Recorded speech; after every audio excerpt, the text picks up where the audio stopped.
Hello बच्चों, let's read this question. The question says geostationary satellite option first is situated at a great height above the surface of earth. Option second moves in equatorial plane. Option third have time period of 24 hours. Option fourth have time period of 24 hours and moves in equatorial plane. तो इस question के अंदर हमें बोला गया है कि जियो stationery satellite के लिए कौन सा ऑप्शन करेक्ट है. तो बात करते हैं की कंसेप्ट के अंदर हम लोग डिस्कस करेंगे कि जो जियो स्टेशनरी सैटेलाइट है इनको जियो स्टेशनरी क्यों बोला जाता है सबसे पहले तो, एंड इनके जो फीचर्स हैं वो क्या हैं. तो मैं बात करता हूँ जियो स्टेशनरी जियो स्टेशनरी सैटेलाइट्स.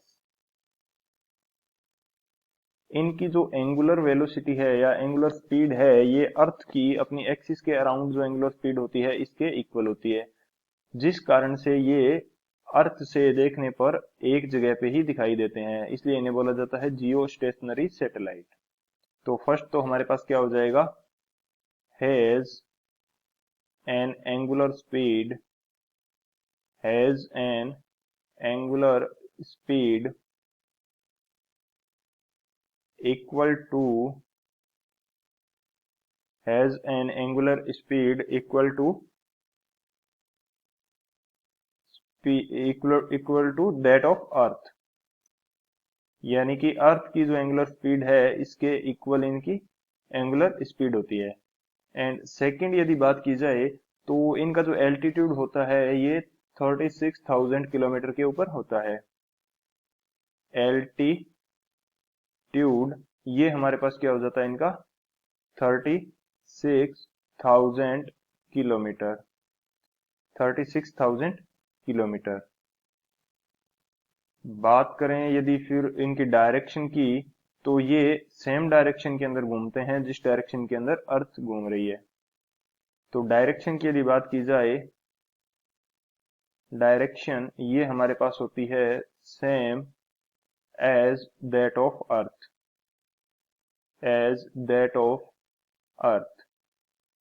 तो ये हमारे पास जियो स्टेशनरी सैटेलाइट के कुछ फीचर्स हैं.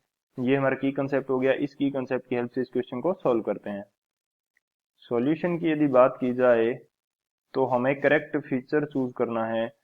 तो जो हमारे पास है इनकी एंगुलर स्पीड क्या है, एंगुलर स्पीड है equal to that of earth. तो इनका जो टाइम पीरियड होगा टी डैश में, यदि मैं इनका टाइम पीरियड बोलूं तो ये टी के इक्वल आ जाएगा. टी यहाँ पे क्या है, अर्थ का अपनी एक्सिस के ऊपर जो टाइम पीरियड है वो है, तो टी डैश टी के इक्वल आ जाएगा. एक तो ये कंडीशन होगी. एल्टीट्यूड हमारा क्या है 36,000 किलोमीटर. एल्टीट्यूड इनका 36,000 किलोमीटर है. एंड अर्थ की जो रेडियस है, रेडियस ऑफ अर्थ, ये हमारे पास होती है 6400 किलोमीटर. यानी कि इनकी हाइट अर्थ की तुलना में कितनी आ गई, यदि एच बोला जाए तो ये हमारे पास 36,000 किलोमीटर है डिवाइडेड बाय 6400 किलोमीटर.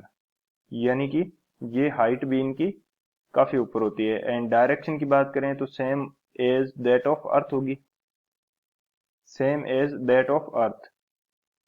ये मैं तुलना कर रहा था तो ये हाइट के इक्वल नहीं आएगा, ये मैं हटा देता हूँ थोड़ा सा. मैंने अर्थ की रेडियस की बात कर ली एंड इनके एल्टीट्यूड की बात कर ली. डायरेक्शन की बात करें तो अर्थ का जो रोटेशन होता है ये इक्वेटोरियल प्लेन के अंदर होता है. अर्थ का रोटेशन जो हमारे पास होता है ये इक्वेटोरियल प्लेन के अंदर होता है.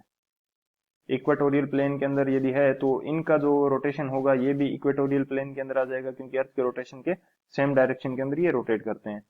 एंड अर्थ का जो टाइम पीरियड है ये हमारे पास क्या होता है 24 आवर्स.